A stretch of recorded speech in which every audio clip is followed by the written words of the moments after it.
অনলাইনে VAT return সাবমিটের জন্য মূসক 9.1 ফর্মটি আপনারা কিভাবে পূরণ করবেন তা আমি আজকের ভিডিওতে একদম বিস্তারিত নোট বাই নোট দেখানোর চেষ্টা করব। তো আমাদের আজকের ভিডিওটি একটু দীর্ঘ হলেও যদি মনোযোগ দিয়ে আমাদের ভিডিওটি একদম প্রথম থেকে শেষ পর্যন্ত দেখেন তাহলে আশা করি আপনাদের প্রতিষ্ঠানের অর্থনৈতিক কার্যক্রমের ধরন যে কোনো রকমেরই হোক না কেন আপনারা অনায়াসেই আপনাদের প্রতিষ্ঠানের ভ্যাট রিটার্ন আপনারা নিজেরাই অনলাইনে সাবমিট করতে পারবেন। তবে কেউ যদি নির্দিষ্ট করে কোনো প্রতিষ্ঠানের ভ্যাট রিটার্ন কীভাবে সাবমিট করতে হয়, যেমন কোনো ঠিকাদারি প্রতিষ্ঠানের কিংবা কোনো ডেভেলপার প্রতিষ্ঠানের কিংবা কোনো সুপার শপ কিংবা কোনো আমদানিকারক প্রতিষ্ঠানের ভ্যাট রিটার্ন কীভাবে সাবমিট করতে এরকম কোনো ভিডিও যদি দেখতে চান তাহলে আমাদের চ্যানেলে এরকম বেশ কিছু ভিডিও আছে, আপনারা সেখান থেকে সেগুলো দেখে নিতে পারেন। তবে অর্থনৈতিক কার্যক্রমের ধরন অনুযায়ী আসলে বিভিন্ন রকম প্রতিষ্ঠান হতে পারে, অনেক অনেক প্রতিষ্ঠান। তো এত প্রতিষ্ঠানের জন্য এভাবে আলাদা আলাদা করে আসলে ভ্যাট রিটার্ন সাবমিটের ভিডিও তৈরি করা আসলে পসিবল হয়ে ওঠে না। তো এই জন্য আমি সবাইকে অনুরোধ করবো যে আমাদের আজকের ভিডিওটি একদম প্রথম থেকে শেষ পর্যন্ত মনোযোগ দিয়ে দেখুন। তো আশা করি ভিডিওটি দেখার পর আপনারা আপনাদের প্রতিষ্ঠানের অর্থনৈতিক কার্যক্রম যে রকমেরই হোক না কেন আশা করি আপনারা আপনাদের প্রতিষ্ঠানের ভ্যাট রিটার্ন নিজেরাই অনলাইনে সাবমিট করতে পারবেন। তো আপনারা দেখতে পাচ্ছেন যে এটা হচ্ছে মূসক 9.1 ফর্মটি। তো এখানে কিভাবে প্রবেশ করতে হয় আশা করি আপনারা জানেন। তো এই 9.1 ফর্মে মোট 12টি পার্ট আছে। তো এখানে আপনারা দেখতে পাচ্ছেন পার্ট 2, উপরে হচ্ছে পার্ট 1। তো পার্ট 1 এর কোনো কিছুই আপনাকে পূরণ করতে হবে না। এখানে আসলে যে প্রতিষ্ঠানে ভ্যাট রিটার্ন সাবমিট করা হবে সেই প্রতিষ্ঠানের বেসিক কিছু ইনফরমেশন এখানে প্রদর্শন করে। আর পার্ট 2 তে শুধুমাত্র আপনার এখানে ইয়েস বা নো এটাতে ক্লিক করতে হয়। তো আপনারা এটা জানেন অনেকেই যে আপনার যদি কোনো অর্থনৈতিক কার্যক্রম হয়ে থাকে কোনো কর্মেতে তাহলে আপনারা ইয়েস দিবেন, আর যদি না হয়ে থাকে তাহলে আপনারা নো দিবেন, যেটাকে অনেকে শূন্য ভ্যাট রিটার্নও বলে থাকেন। নো দিয়ে জাস্ট নিচে একটা চেক বক্স আছে, সেই চেক বক্সে ক্লিক করে জাস্ট আপনারা এখানে সাবমিট করে দিলে কিন্তু শূন্য ভ্যাট রিটার্ন সাবমিট হয়ে যায়। তো এই 9.1 যে ফর্মটি আপনারা দেখতে পাচ্ছেন এটাতে মোট 12টি পার্ট আছে। আপনারা এখান থেকে দেখতে পাচ্ছেন যে পার্ট 2, পার্ট 3 মানে পার্ট 1 থেকে শুরু করে একদম পার্ট 12 পর্যন্ত মোট 12টি পার্ট আছে আর মোট 68টি নোট আছে। তো আপনার প্রতিষ্ঠানের অর্থনৈতিক কার্যক্রমের ধরন অনুযায়ী কিন্তু আপনাকে এই সবগুলো নোট পূরণ করতে হবে না। কিন্তু আজকের ভিডিওতে আমি আসলে সবগুলো নোট সম্পর্কেই একটা পরিচিতি দিব, যাতে আপনারা যে কোনো ধরনের প্রতিষ্ঠানে ভ্যাট রিটার্ন সাবমিট করতে পারেন। মূলত 9.1 এর পার্ট 3, 4, 5 আর 6 এই 4টি পার্টেই আসলে যে কোনো প্রতিষ্ঠানের অর্থনৈতিক কার্যক্রমের যে বিবরণ থাকে, অর্থাৎ আপনি কত টাকার পণ্য ক্রয় করেছেন এবং কত টাকার পণ্য বিক্রয় করেছেন এবং এসব পণ্য ক্রয়ের ক্ষেত্রে আপনি কত টাকা ভ্যাট দিয়েছেন এবং বিক্রয়ের ক্ষেত্রে আপনি কত টাকার ভ্যাট পরিশোধ করেছেন এবং বা কত টাকা আপনি সম্পূরক শুল্ক পরিশোধ করেছেন। তো এসব তথ্য আসলে এই পার্ট 3, 4, 5 আর 6 এই 4টি পার্টেই আসলে আপনাদেরকে এন্ট্রি করতে হবে। তো পার্ট 3, 4, 5, 6 এই 4টি পার্টে আসলে আপনারা কি তথ্য ইনপুট করবেন তা আমি একটু সংক্ষিপ্তভাবে ফার্স্টেই দেখাবো। তো সেটা হচ্ছে যে পার্ট 3 তে আসলে ইনপুট করবেন আপনার সকল সরবরাহের বিপরীতে যে ভ্যাটটা আপনার জন্য প্রদেয় হয়েছে, অর্থাৎ আপনি যেসব পণ্য বিক্রি করেছেন সেসব বিক্রি করে আপনি ভোক্তার কাছ থেকে মানে যাদের কাছে বিক্রি করেছেন তাদের কাছ থেকে আপনি যে টাকা ভ্যাট আদায় করেছেন সেই টাকার মোট পরিমাণটা আসলে আপনি পার্ট 3 তে আপনি প্রদর্শন করবেন। আর এখানে আপনাকে আসলে যত টাকার পণ্য বিক্রয় করেছেন সেই তথ্যটাও দিতে হবে, আর সেই পণ্যের উপরে কত টাকা ভ্যাট ক্যালকুলেশন করে আসবে সেটাও আপনাকে দিতে হবে। তো আমি এখানে এক্সাম্পল হিসেবে ধরলাম যে আপনাকে প্রদেয় ভ্যাট হচ্ছে 500 টাকা, মানে ভ্যাটের পরিমাণ 500 টাকা। তো এই 500 টাকা থেকে কিন্তু আসলে পার্ট 4 এর যে ভ্যাটের পরিমাণটা আসবে সেটা কিন্তু আসলে বিয়োগ যাবে। তো পার্ট 4 এ হচ্ছে ভ্যাটের পরিমাণ, এটা হচ্ছে আসলে পারচেজ মানে ক্রয়ের ক্ষেত্রে আপনি যে ভ্যাটটা পরিশোধ করছেন, অথবা এটাকে কিন্তু ভ্যাট আইনের ভাষায় আসলে উপকরণ কর বোঝায়। অর্থাৎ আপনি যে পণ্যগুলো বিক্রয় করেছেন বা যে পণ্য সাপ্লাই দিয়েছেন সেসব পণ্য তৈরি করতে আপনি যে উপকরণ ব্যবহার করেছেন, কিংবা আসলে আপনি যদি পণ্য ক্রয় করে যদি হুবহু বিক্রি করে থাকেন তাহলেও কিন্তু সেই পণ্যটাকেও কিন্তু আসলে উপকরণই ধরা হয়। তো এই ক্ষেত্রে আপনি ক্রয়ের ক্ষেত্রে যে ভ্যাটটা দিয়েছেন সেই ভ্যাটটা কিন্তু আসলে আপনি রেয়াত পাবেন, এটাকে আসলে উপকরণ কর রেয়াত বলে, সেই রেয়াতটা কিন্তু আপনার এখান থেকে আসলে বিয়োগ হয়ে যাবে। তো এখানে একটা ব্যাপার কিন্তু আপনাদের মনে রাখতে হবে, সেটা হচ্ছে পার্ট 4 এ আসলে আপনি কত টাকা রেয়াত পাবেন অর্থাৎ কত টাকা আপনার এখান থেকে বিয়োগ হবে এটা কিন্তু ডিপেন্ড করে পার্ট 3 এর উপর। অর্থাৎ পার্ট 4 এ যে আপনি এন্ট্রি দিবেন সেই এন্ট্রিটা আসলে আপনি কিভাবে দিবেন, কোন নোটের মধ্যে এন্ট্রি দিবেন সেটা কিন্তু আসলে সম্পূর্ণ ডিপেন্ড করে পার্ট 3 এর উপর। তো এটা আসলে আপনারা অনেকে জানেন যে আপনারা যদি 15% হারে যদি কোনো পণ্য সরবরাহ করেন তাহলে সেসব পণ্যের এগেইনস্টে আপনি যে উপকরণ ক্রয় করেছিলেন সেই উপকরণ ক্রয়ের জন্য যে আপনি যে ভ্যাটটা পরিশোধ করেছিলেন সেই ভ্যাটটা কিন্তু আসলে এখানে বিয়োগ হয়ে যাবে। তো এখানে এই নামগুলো ইংলিশে থাকলেও আপনারা এগুলোর নাম হয়তো বাংলায় অনেকে জানেন যে এখানে সাপ্লাই মানে সরবরাহ, আর আউটপুট ট্যাক্স মানে হচ্ছে আসলে উৎপাদ কর, এটাকে উৎপাদ কর বলে। আর এই ট্যাক্স মানে আসলে এখানে ভ্যাটই বোঝাচ্ছে। তো যাই হোক, এরপরে হচ্ছে পার্ট 4 এর কথা অলরেডি বলছি, যে এটা হচ্ছে পারচেজ মানে ক্রয়ের ক্ষেত্রে আপনি যে ভ্যাটটা দিয়েছেন তার মানে 500 থেকে 200 টাকা বিয়োগ হয়ে বাকি থাকে 300 টাকা। এই 300 টাকা আপনাকে প্রদান করতে হবে। তো তার আগে আপনাকে আসলে আরো কিছু ইনক্রিজিং অ্যাডজাস্টমেন্ট আছে, যেমন অনেক ক্ষেত্রে আপনারা জানেন ইনক্রিজিং অ্যাডজাস্টমেন্ট মানে হচ্ছে আসলে বৃদ্ধিকারী সমন্বয়, এটা হচ্ছে ভ্যাটের ক্ষেত্রে। তো আপনারা জানেন যে ভাড়ার এগেইনস্টে যে আমরা যে ভ্যাটটা প্রদান করি অনেক সময় কিন্তু আমরা এই ভাড়ার এগেইনস্টের যে ভ্যাটটা এটা কিন্তু আসলে ইনক্রিজিং অ্যাডজাস্টমেন্টের মধ্যেই দেখাই, অথবা অন্য কোনো কারণে যদি আপনার কোনো কারণে যে ভ্যাট প্রদান যদি আপনি কম করে থাকেন তো এক্ষেত্রেও কিন্তু আমাদের সেটা ইনক্রিজিং অ্যাডজাস্টমেন্টের মধ্যে কিন্তু আসলে দেখিয়ে দিতে হয়। তো দেখানোর পর আপনাদের এখানে আসলে টোটাল এখন ভ্যাট আসবে, আগে ছিল 300 টাকা, তো 300 টাকার সঙ্গে আরো 50 টাকা যোগ হয়ে কিন্তু এখন আপনার প্রদেয় ভ্যাটের পরিমাণ হলো আসলে 350 বা 350 টাকা। তো এরপরে হচ্ছে লাস্টের যে পার্টটি, এটি হচ্ছে পার্ট 6 মানে ডিক্রিজিং অ্যাডজাস্টমেন্ট, মানে এখানে আপনি আবার আপনার যে ভ্যাট চেক পড়লেও সেখান থেকে আবার ভ্যাট কমে যাবে। তো ডিক্রিজিং অ্যাডজাস্টমেন্টের মধ্যে সাধারণত থাকে আমদানি পর্যায়ে কেউ অ্যাডভান্স ট্যাক্স, যেটাকে আমরা বলি আগাম কর পরিশোধ করে থাকে, কিংবা আপনি যদি কোনো কারণে যদি ভ্যাট বেশি দিয়ে থাকেন সেই ভ্যাটটা কিন্তু আপনি আসলে এখানে ডিক্রিজিং অ্যাডজাস্টমেন্টের মাধ্যমে কিন্তু আপনারা কমিয়ে নিতে পারেন। তো এখানে ধরলাম এখানে 20 টাকা কমে গেছে, তার মানে 350 থেকে 20 টাকা বাদ দিলে বাকি থাকে 330 টাকা। এই 330 টাকাকে কিন্তু আসলে ভ্যাটের বাসায় ওখানে আপনারা দেখবেন যে বলে যে নেট পেয়েবল ভ্যাট, মানে কোনো একটা ট্যাক্স পিরিয়ডের জন্য। তো এই যে নেট পেয়েবল ভ্যাট, এটা থেকে কিন্তু আবার যদি আপনার বিগত মানে এর আগের কর্মেয়াদে যদি আপনার কোনো ভ্যাট মানে আপনার পাওনা থাকে গভর্নমেন্টের কাছে, তাহলে সেই পরিমাণটাও বিয়োগ দেবে। বিয়োগ গিয়ে বাকি যে টাকাটা থাকবে ওই টাকাটা আপনি ট্রেজারি চ্যানেলের মাধ্যমে সরকারি কোষাগারে জমা দিবেন। জমা দেওয়ার পর সেই ট্রেজারি চ্যানেলের কপি সহ আপনি ভ্যাট রিটার্ন সাবমিট করবেন। তো এবার আমি চলে এলাম 9.1 এ। তো এখানে আমি দেখিয়ে দেবো যে নোট 1 থেকে শুরু করে একটি একটি নোট, যে আসলে কোন নোট আসলে কি জিনিস। তো শুরুতেই আপনারা দেখতে পাচ্ছেন নোট 1। তো নোট 1টি হচ্ছে আসলে zero rated goods or supply. তো এখানে জিরো রেটেড গুডস আর সাপ্লাই বলতে বোঝায় আসলে শূন্য হার বিশিষ্ট যে পণ্য আর সেবা। তো মূলত আসলে এই নোট 1 আর 2 হচ্ছে আসলে রপ্তানিকারক প্রতিষ্ঠানের জন্য। তো ডাইরেক্ট এক্সপোর্ট যারা করে মানে সরাসরি রপ্তানিকারক যে প্রতিষ্ঠান, তারা আসলে তাদের যে সরবরাহের বিবরণ সেটা আসলে তারা এখানে দিবে। সরবরাহের বিবরণ বলতে বোঝায় আসলে সরবরাহের যে মূল্যটা, মানে এক্সপোর্টের যে মূল্যটা, এটা আসলে বিল অফ এক্সপোর্ট অনুযায়ী আসলে আপনাদেরকে পূরণ করতে হবে। সেই মূল্যটা এখানে দিতে হবে, আর এই মূল্যের এগেনস্টে অটোমেটিক কিন্তু এখানে ভ্যাটের পরিমাণ চলে আসবে। তো এখানে একটা ব্যাপার বলি যে সেটা হচ্ছে যে এখানে কিন্তু এক্সপোর্টের ক্ষেত্রে ভ্যাটের হার আসলে 0%, এই জন্য এটা অটোমেটিক জিরো চলে আসবে। আর ডিমড এক্সপোর্ট বলতে বোঝায় আসলে প্রচ্ছন্ন রপ্তানিকারক প্রতিষ্ঠান যারা, তারা আসলে এই নোট 2 তে তাদের রপ্তানির তথ্য এখানে এন্ট্রি দিবে।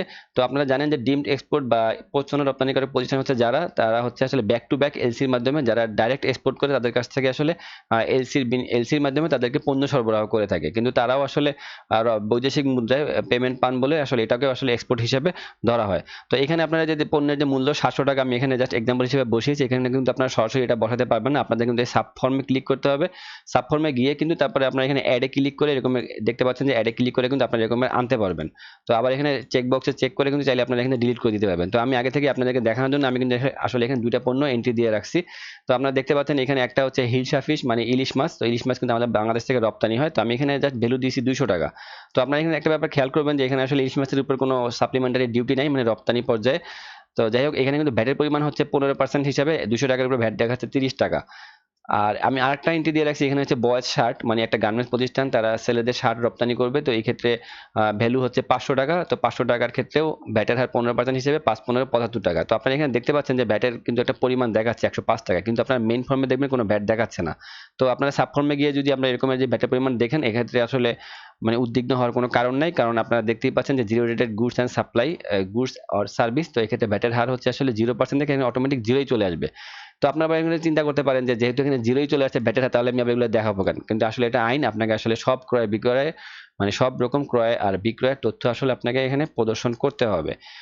তো আশা করি নোট 1 আর 2 মোটামুটি বুঝতে পেরেছেন। তো এরপর হচ্ছে নোট 3। তো নোট 3 হচ্ছে এক্সেম্পটেড গুডস অ্যান্ড সার্ভিস। তো আমরা কিন্তু আবারও বলি, আমরা কিন্তু আসলে পার্ট 3 মানে সাপ্লাই আউটপুট ট্যাক্স, মানে আমাদের সরবরাহের বিপরীতে আমরা আসলে কি কি সরবরাহ দিয়েছি সেই তথ্যগুলো কিন্তু আসলে পার্ট 3 তে, মানে পার্ট 3 বলতে বোঝায় আসলে নোট 1 থেকে 9 পর্যন্ত, সরি 8 পর্যন্ত আমরা এটা পূরণ করব। তো আপনি যদি এক্সেম্পটেড গুডস আর সার্ভিস, অর্থাৎ আপনি যদি অব্যাহতিপ্রাপ্ত পণ্য আর সেবা যদি সরবরাহ দিয়ে থাকেন, তাহলে আপনি সেটা নোট 3 তে এন্ট্রি দিবেন। তো এক্ষেত্রেও যদি আপনি সাব ফর্ম পূরণ করার ক্ষেত্রে যদি আপনার এখানে কোনো ভ্যাটের পরিমাণ দেখেন, তাতে উদ্বিগ্ন হওয়ার কারণ নেই। আপনি মেইন ফর্মে গিয়ে দেখবেন কিন্তু আসলে ভ্যাটের পরিমাণ আসবে না। তো আমি এখানে গোট মানে ছাগল ইম্পোর্ট করার একটা তথ্য আসলে আমি এখানে ইম্পোর্ট করে দেখাইছি। তো জাস্ট তথ্যটা এখানে চলে আসছে। কিন্তু আমি আবার বলি, আসলে আপনার ব্যবসার প্রতিষ্ঠানের ধরন অনুযায়ী কিন্তু আসলে আপনাকে এতগুলো নোট পূরণ করতে হবে না। আপনার জন্য যেটা প্রযোজ্য আপনার শুধু সেই নোটটা পূরণ করবেন। তো এরপরে হচ্ছে 4 নাম্বার, এটা হচ্ছে একটা ইম্পর্টেন্ট একটা নোট। তো যারা 15% হারে কোনো পণ্য বা সেবা সরবরাহ করে থাকেন, অনেকে রেয়াত নেওয়ার উদ্দেশ্যও করে থাকেন। তো যাই হোক, তো সেই পণ্য আর সেবা যদি আপনি 15% হারে সরবরাহ করে থাকেন, তাহলে আপনি নোট 4 এ এন্ট্রি দিবেন। তো এখানেও একই রকম সাব ফর্মে গিয়ে আপনারা এখানে পণ্য আর সেবা দুটো এন্ট্রি দিতে পারবেন। আচ্ছা, আমি একটা কিন্তু দেখাইনি এখন পর্যন্ত আপনি কিভাবে আসলে অ্যাড দিবেন। তো এখানে অ্যাডে ক্লিক করার পর এরকম একটা রো আসবে। তো আপনারা দেখবেন যে যখন আপনি এরকমের চেক বক্সটাতে আনচেক রাখবেন, তখন কিন্তু এটা সাদা হয়ে থাকবে। আর যখন চেক বক্সে ক্লিক করবেন, করার পরে এডিট বাটনে ক্লিক করবেন, তখন কিন্তু আপনারা দেখবেন যে কিছু আছে হালকা সবুজ হয়ে গেছে। তো হালকা সবুজ হয়ে যাওয়া মানে আসলে যে ঘরগুলো হালকা সবুজ হয়ে গেছে, এগুলোর মধ্যে আপনি আসলে এন্ট্রি দিতে পারবেন।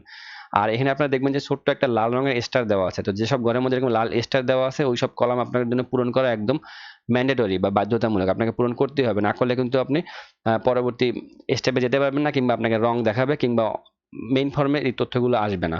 তো আমি কিন্তু এখানে এসি হোটেল বাটার এরকম সোপ এগুলো এখান থেকে পূরণ করেছি। আরেকটা ব্যাপার দেখাই যে আপনি এখান থেকে সার্ভিস কোডটা যখন আপনি চুজ করবেন, তখন আপনার এখানে একটা ডবল একটা রেক্ট্যাঙ্গেল বক্স দেখতে পাচ্ছেন, এখানে ক্লিক করার পরে আপনারা দেখবেন এরকম একটা উইন্ডো খুলবে। সেই উইন্ডো খোলার পর এখানে আপনারা দেখবেন যে গুডস, আর এখানে একটা ড্রপ ডাউন অ্যারো আছে, এখানে ক্লিক করে কিন্তু আপনারা এখানে গুডস আর সার্ভিস চুজ করতে পারেন। তো বাকি দুটো অপশন আসলে আপনাকে কখনোই চুজ করতে হবে না, এই দুটো হয়তো অন্য কোনো একটা ক্ষেত্রে আপনার লাগতে পারে। যাই হোক, আপনারা যদি এখান থেকে গুডস চুজ করেন তাহলে গুডসের সব এসআরও গুডসের সব এইচএস কোডগুলো এখানে একদম লিস্ট সহ শো করবে, মানে নাম সহ শো করবে। আর যদি সার্ভিস চুজ করেন তাহলে আপনারা দেখতে পাচ্ছেন সার্ভিসের ক্ষেত্রে সেবার যে কোড আছে এস দিয়ে শুরু, সেই সেবার কোড সহ এখানে সেবার নামগুলো শো করছে। যেমন আপনারা দেখতে পাচ্ছেন S0001.10, এই যে দেখতে পাচ্ছেন হোটেল, এটা হচ্ছে AC hotel with hard drinks or floor show or both facility available. তো এটার ক্ষেত্রে কিন্তু আপনারা জানেন এটা কিন্তু আসলে এসডি প্রযোজ্য, মানে 20% এসডি দিতে হয়, আর ব্যাটার হার হচ্ছে 15%। তো এখান থেকে আবার আপনার এখানে সার্চ বক্সে কিন্তু এখানে আপনার ক্লিক করে কিন্তু সার্চ করে কিন্তু আপনার সেই কাঙ্ক্ষিত পণ্য বা সেবাটি আপনারা এখান থেকে খুঁজে বের করে নিতে পারেন। তো আমি আসলে এখানে কয়েকটি আমি এন্ট্রি দিয়ে রাখছি আপনাদের দেখার জন্য। এই যে আপনারা এখানে দেখতে পাচ্ছেন যে এসি হোটেল, এখানে আমি 200 টাকা ধরছি ভ্যালু, জাস্ট একটা এক্সাম্পল। তো এখানে কিন্তু এসডি দেখাচ্ছে 0, মানে এই এসি হোটেলের ক্ষেত্রে আসলে ভ্যাট নাই, কারণ এখানে আসলে কোনো হার্ড ড্রিঙ্ক সেল করা আসলে হয় না। তো এই কারণে ব্যাটের এসডির পরিমাণ হচ্ছে 0, আর ব্যাটের পরিমাণ হচ্ছে 15% হারে 30 টাকা। একইভাবে ধরেন কেউ যদি বাটার, মানে এটাকে মাখন বলে বাংলায়, বাটার কিংবা সোপ, মানে সাবান সরবরাহ করে, তো এই ক্ষেত্রে আমি দেখাইছি 100 করে এন্ট্রি দিছি, দুইটার ক্ষেত্রে 15% করে ভ্যাটের হার হচ্ছে 15 টাকা, মোট 60 টাকা ভ্যাট আসছে। তো যাই হোক, এখানে আপনারা এবার দেখতে পাচ্ছেন এই যে 60 টাকা কিন্তু এখানে একসঙ্গে শো করতেছে যে আসলে কত টাকা, মোট কত টাকা ভ্যাট আসছে, 60 টাকা। তো এরকম আপনি যদি সাবফর্মের মধ্যে একাধিক পণ্য বা সেবা এন্ট্রি করে থাকেন, তো আপনার প্রত্যেকটা পণ্যের ক্ষেত্রে ভ্যাটের হার কত, ভ্যাটের পরিমাণ কত, সেগুলো আলাদা আলাদা শো করার পর মোট যে ভ্যাটের পরিমাণ আর মোট যে এসডি এর পরিমাণ সেইটা কিন্তু আসলে এখানে শো করবে। তো আশা করি নোট 4 এই ব্যাপারটা আপনারা বুঝতে পেরেছেন। এরপরে হচ্ছে নোট 5। তো নোট 5টা হচ্ছে goods based on MRP. MRP মানে হচ্ছে ম্যাক্সিমাম রিটেল প্রাইস, যেটাকে আমরা বলি সর্বোচ্চ খুচরা মূল্য। তো যারা সর্বোচ্চ খুচরা মূল্য ভিত্তিক পণ্য সরবরাহ করেন তারা শুধুমাত্র নোট 5 পূরণ করবেন। আচ্ছা, একটা ব্যাপার কিন্তু এখানে বলে রাখি, সেটা হচ্ছে অনলাইনে পূরণের ক্ষেত্রে কিন্তু শুধুমাত্র আপনার এই ইংরেজি ফর্মটাই কিন্তু অপশন, আর কোনো ফর্ম নাই। অর্থাৎ বাংলায় কিন্তু অনলাইনে রিটার্ন পূরণ করার বা রিটার্ন সাবমিট করার কিন্তু বাংলায় কোনো ফরম্যাট নেই, তাই আপনাকে ইংরেজিতে যে ফর্মটি আছে আপনাকে এটি বুঝতে হবে। তো আমি ভিডিওর একদম শেষের দিকে দেখাবো যে আসলে এটা আপনারা কিভাবে ট্রান্সলেট করবেন বা কিভাবে এটার একটা নির্দেশনা দেওয়া আছে, তো সেটা আপনারা থেকে কিভাবে খুঁজে পাবেন। তো যাই হোক, মানে সর্বোচ্চ খুচরা মূল্যভিত্তিক পণ্য এগুলো হচ্ছে আপনারা জানেন যে সাধারণত বিড়ি, জর্দা, গুল বা সিগারেট, এইসব পণ্য আসলে সর্বোচ্চ খুচরা মূল্যভিত্তিক পণ্য। আপনার সাবফর্মে ক্লিক করলে কিন্তু আসলে আপনি এটা বুঝে ফেলবেন। তো আপনারা যখন এখানে একটা অ্যাড বাটনে ক্লিক করবেন, যে আপনি একটা অ্যাড করবেন, তারপর এখানে ক্লিক করার পর কিন্তু আপনারা এখানে দেখতে পাবেন যে এখানে কিন্তু শুধুমাত্র এই যে আপনারা দেখতে পাচ্ছেন যে এখানে শুধুমাত্র সিগারেট, এই যে সিগারেট, বিড়িকে আসলে বিআইডিআই লেখা হয়, এরপরে জর্দা, শুধুমাত্র এই পণ্যগুলোই পাবেন। আর এইসব পণ্যের ক্ষেত্রে বেশিরভাগ পণ্যের ক্ষেত্রে আপনারা দেখবেন যে প্রত্যেকটা পণ্যের ক্ষেত্রে কিন্তু আসলে এসডি আছে। যেমন এই যে সিগারেটের ক্ষেত্রে এসডি হচ্ছে 65%, আর সবগুলোর ক্ষেত্রে ভ্যাটের হার হচ্ছে 15%। অবশ্য আপনারা অনেকে জানেন যে যেসব পণ্যের ক্ষেত্রে আসলে এসডি আছে সেসব পণ্যের ক্ষেত্রে ভ্যাটের হার হচ্ছে 15%। এমন কোনো পণ্য নেই যেটার ক্ষেত্রে এসডি আছে কিন্তু ভ্যাট নাই বা ভ্যাটের হার 15% এর কম। তো আশা করি এটাও আপনারা বুঝতে পারছেন যে এখানে আপনারা এটা পূরণ করবেন। তো আবারও বলি যে এই পার্ট 3 এটা হচ্ছে যে আপনি যে সরবরাহ দিবেন, অর্থাৎ আপনি যে বিক্রয় করতেছেন সেই বিক্রয়ের এগেইনস্টে আপনি ভোক্তার কাছ থেকে বা বিক্রি করে আপনি যে টাকা ভ্যাট পেয়েছেন সেই তথ্যটা কিন্তু আসলে আপনি পার্ট 3 তে এন্ট্রি দিচ্ছেন।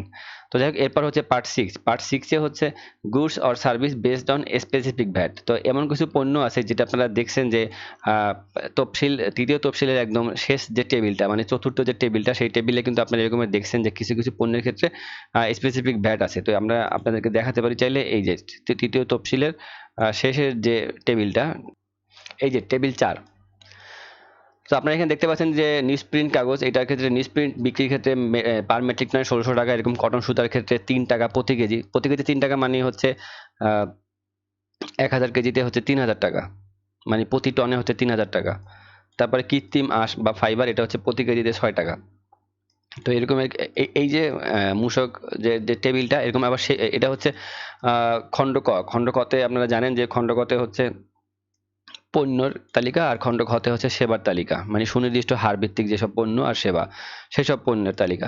তো এখানে আপনারা ক্লিক করে কিন্তু দেখতে পাবেন। তো আরেকটা ব্যাপার বলি যে অনলাইনে আসলে পূরণ করতে গেলে কিন্তু আপনাকে এত কিছু আসলে মুখস্থ রাখতে হয় না, জানতেও হয় না। আপনারা যখন এখানে অ্যাড বাটনে ক্লিক করবেন, ক্লিক করার পর যখন এখানে ক্লিক করবেন, তখনই কিন্তু আপনারা দেখতে পাবেন যে গুডসের ক্ষেত্রে যে ফার্স্টেই দেখতে পাচ্ছেন আসলে নিউজ প্রিন্ট পেপার, এই যে আপনারা কিন্তু এখানে দেখতেই পাচ্ছেন যে এখানে কিন্তু আসলে 1600, এই যে 1600 পার মেট্রিক টনে 1600 টাকা।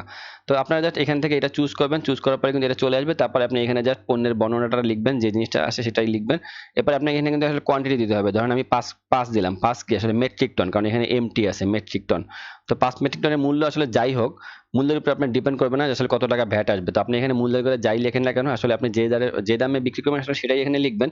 তো দেখবেন এখানে কিন্তু 5 মেট্রিক টনে কিন্তু 1600 টাকা করে কিন্তু 8000 টাকা কিন্তু ভ্যাট চলে আসছে। তো এখানে আমি আসলে আরো অনেকগুলো এন্ট্রি দিয়ে রাখছিলাম। এই যে এমএস প্লেট, ব্রিক চিপস মানে আসলে ইটের খোয়া, তারপরে নিউজ প্রিন্ট পেপার মানে কাগজ, এটা আপনারা অলরেডি দেখছেন। তো এরপর হচ্ছে নোট 7। তো নোট 7 হচ্ছে goods or service other than স্ট্যান্ডার্ডের, অর্থাৎ যেসব প্রতিষ্ঠান হ্রাসকৃত হারে কোনো পণ্য বা সেবা সরবরাহ করে থাকে বা বিক্রয় করে থাকে, তো সেসব প্রতিষ্ঠান আসলে নোট 7 পূরণ করবে। তো নোট 7 পূরণের ক্ষেত্রে আপনারা এখানে দেখতে পাচ্ছেন যে আমি এখানে আসলে একটা এন্ট্রি দিয়ে রাখছি। এটা আসলে 300 টাকার পণ্য সরবরাহ করছে আর 300 টাকার পণ্যে ভ্যাটের পরিমাণ আসছে 14 টাকা 50 পয়সা। তো আমি আসলে সাবফর্মে ঢুকে আপনাদেরকে দেখাই যে এখানে আসলে কি কি আমি এন্ট্রি দিয়ে রাখছি।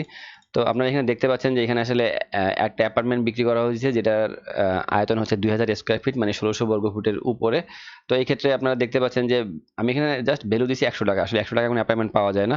তো 100 টাকার উপরে আপনারা জানেন যে অ্যাপার্টমেন্টের ক্ষেত্রে ভ্যাটের হার হচ্ছে 4.5%, কারণ 1600 বর্গ ফুটের উপরে হলেই কিন্তু ভ্যাটের হার 4.5%, আর এর থেকে নিচে হলে বা 1600 পর্যন্ত হলে আসলে 2%। তো 100 টাকার উপর ভ্যাটের পরিমাণ আসবে 4.5 টাকা।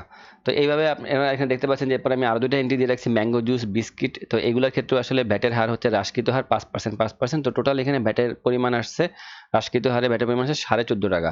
তো আপনারা এখানে দেখতে পাচ্ছেন 14.5 টাকা কিন্তু এখানে আসলে এখানে প্রদর্শন করছে। তো এখানে আরেকটা ব্যাপার বলি যে সেটা হচ্ছে যে আপনারা যখন সাবফর্মে যাবেন, তখন সাবফর্মে গিয়ে কিন্তু আপনারা এখানে অ্যাড বাটনে ক্লিক করার পর কিন্তু আপনারা এখান থেকে যে চুজ করবেন, চুজ করার সময় কিন্তু আপনারা সার্ভিসে গিয়ে কিন্তু এই সার্ভিসের মধ্যে কিন্তু আসলে আপনারা সেই ওটাকে কি বলে, ফ্ল্যাট, যারা ফ্ল্যাট সেল করে, কারণ আপনারা জানেন ফ্ল্যাট সেল করে কিন্তু আসলে কোনো নির্মাণকারী প্রতিষ্ঠান, তার মানে আপনাকে আসলে বুঝতে হবে যে কোন পণ্যটি আসলেই পণ্য আর কোন পণ্যটি আসলে সেবা।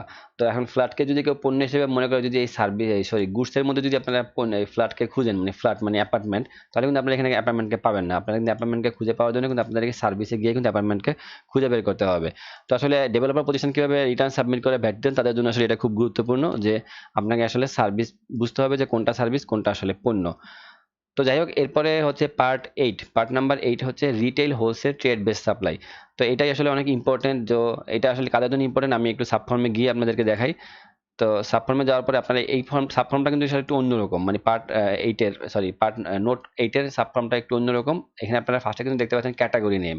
তো আপনারা যখন আসলে অ্যাড বাটনে ক্লিক করবেন, তখন আপনারা দেখবেন যে এখানে একটা ড্রপ ডাউন বক্স আসবে, আর এখানে কিন্তু এই যে সবুজ হয়ে আছে, মানে এইসব ঘরে কিন্তু আপনারা চাইলে তথ্য ইনপুট করতে পারবেন। তো ফার্স্টে ক্যাটাগরি নেমের ড্রপ ডাউন বক্সে ক্লিক করলে কিন্তু আপনারা এখানে 4 রকমের ক্যাটাগরি দেখতে পাবেন।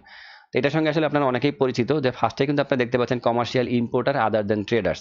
তো এটা অনেকে জানেন যে আসলে কমার্শিয়াল ইম্পোর্টারদেরকে কিন্তু আসলে ট্রেডার বলা হয়, কারণ আমদানি পরবর্তী সে যদি আসলে যে পণ্য আমদানি করে হুবহু যদি সেই পণ্য যদি সে বিক্রি করে থাকে, তাহলে কিন্তু আসলে তাকে কমার্শিয়াল ইম্পোর্টার বা তাকে কিন্তু আসলে ব্যবসায়ী হিসেবে ধরা হয়। আর ব্যবসায়ীর ক্ষেত্রে আপনারা জানেন যে ভ্যাটের হার হচ্ছে 5%। এটা কিন্তু আপনারা জানেন যে এই যে আপনাদের যে তৃতীয় তফসিল আছে, তৃতীয় তফসিল কিন্তু একদম শেষের দিকে লেখা আছে, এই যে এখানে বলা আছে যে এখানে যা কিছুই থাকুক না কেন, তৃতীয় তফসিলে যে স্থানীয় ব্যবসায়ী পর্যায়ে সকল পণ্যের সরবরাহের ক্ষেত্রে মূসকের হার হবে 5%। যদিও কিন্তু এটা কিন্তু আসলে আমি 2020 সালের যে মডিফিকেশন সেই পর্যন্ত দেখাচ্ছি, এটা কিন্তু 2021 সালে কিন্তু এই জায়গাটা কিন্তু আরেকটু মডিফাই হয়েছে। এখানে কিন্তু পেট্রোলিয়াম জাতীয় পণ্যের নামগুলো আসলে এন্ট্রি দেওয়া হয়েছে একদম হুবহু, আসলে কি কি পণ্যের ক্ষেত্রে এই ভ্যাটের হার হচ্ছে 2%। তো যাই হোক, এখানে আরেকটা ব্যাপার হচ্ছে যে পেট্রোলিয়াম প্রোডাক্টের ক্ষেত্রেও কিন্তু আসলে আপনারা এখানে এটা চুজ করতে পারবেন। তারপরে হচ্ছে সুপার শপের ক্ষেত্রেও, কারণ আপনারা জানেন সুপার শপের ক্ষেত্রে ভ্যাটের হার হচ্ছে 5%, কারণ সুপার শপকেও কিন্তু ধরা হয় আসলে এক ধরনের ব্যবসা। তো তারপরে লাস্টেরটা হচ্ছে মেডিসিন রিলেটেড প্রোডাক্টস। মেডিসিনের ক্ষেত্রে ব্যাটের হার হচ্ছে মানে ঔষধ জাতীয় পণ্যের ক্ষেত্রে ব্যাটের হার হচ্ছে 2.4%। একটু আগে আপনাদেরকে দেখালাম। তো আপনারা মোটামুটি বুঝতে পারছেন যে আসলে এই ধরনের পণ্য নিয়ে যারা ডিল করেন, তারা এই ধরনের পণ্যগুলো কোথায় পাবেন। আপনাদের এইটাকে আবার মনে রাখতে হবে যে নোট 8 এর মধ্যে কিন্তু আপনারা এই ধরনের পণ্য পাবেন, মানে এই ধরনের পণ্য নিয়ে যারা ব্যবসা করে।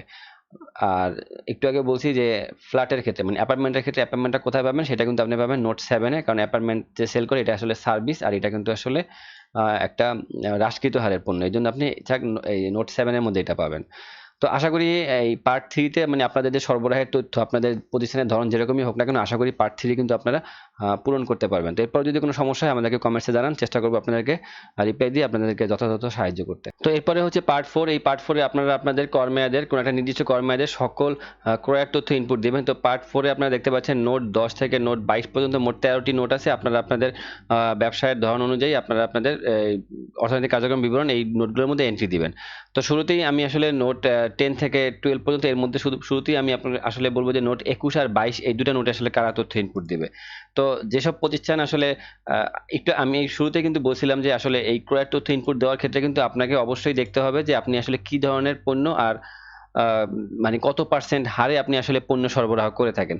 তো আপনার যদি পণ্য হারের সরবরাহের মানে পণ্য সরবরাহের ক্ষেত্রে আপনি যদি 15% হারে সরবরাহ করে না থাকেন, তখন আপনি আপনার যে ক্রয়ের যে তথ্যগুলো সেই তথ্যগুলোকে আপনি নোট 21 আর নোট 22 এ ইনপুট করবেন। মানে আপনি যদি আমদানি করেন তাহলে আমদানি তথ্য নোট 22 এ ইনপুট করবেন, আর যদি আপনি লোকালি কোনো উপায় মানে লোকালি কোনো উৎপাদক কিংবা আমদানিকারক কিংবা অন্য কোনো ব্যবসায়ী বা যে কারো কাছ থেকে আপনি যদি লোকালি সংগ্রহ করে থাকেন তাহলে আপনি সেটা নোট 21 এ ইনপুট করবেন।